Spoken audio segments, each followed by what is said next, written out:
بەڕێز ئایەتوڵڵا دەم پارتیان دەوڵەت و دناڤڕۆکە هەفدیتنیان عەبدوڵڵا ئۆجەلان و شاندا دەم پارتی ئاگاهدار کریە؟ ئێمە ژمارەتە ئاگاهی ناتیە چما؟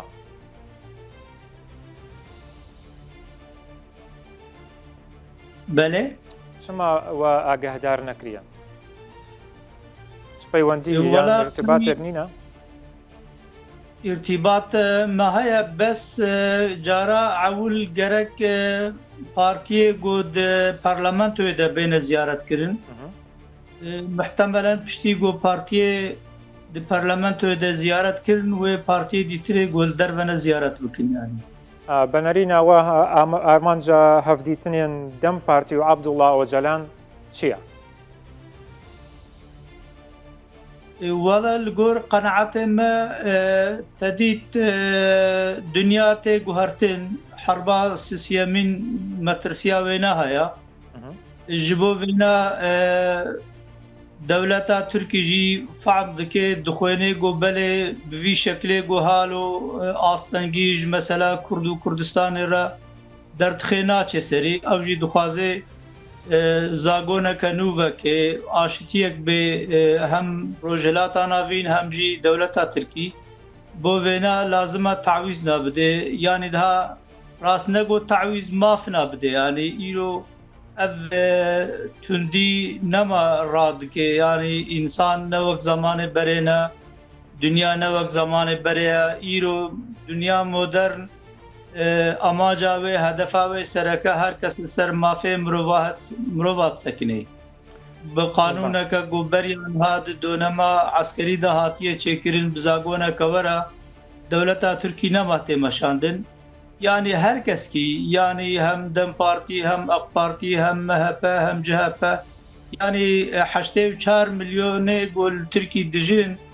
bi vê tundiyê nerazî ne dixwazin aşitiyek were bê avakirin gelo niha dem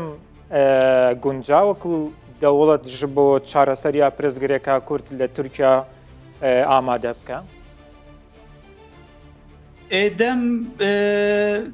guncav bê jî ne guncav ji bê divê gavin bêne avêtin yanî bijarkê re çê nabe tabî ev rejîma gov 100 salî bi tundî mafê Kurd û Kurdistanê bin pê dike bi carekê re okus pokus عیدê nayêne ji me re ama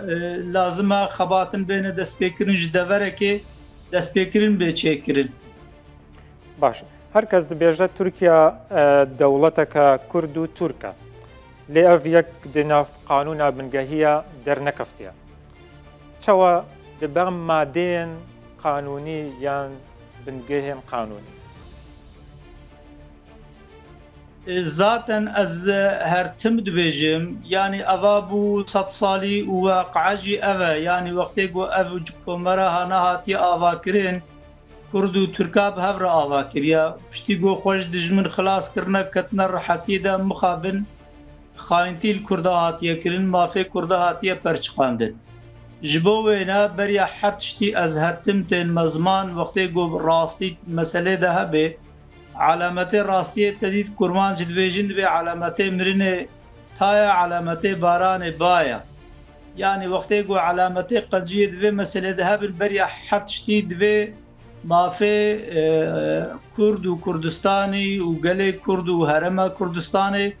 bi zagonê bênaskirin wextê got bi zagonê nevênaskirin mena wêna demekî divir de dîsa xapandin heye ne rastî heye yani beriya her tiştî divê ev mesela got dibêjin gotûbêj dikin û em ê mafê Kurda bindewa û em ê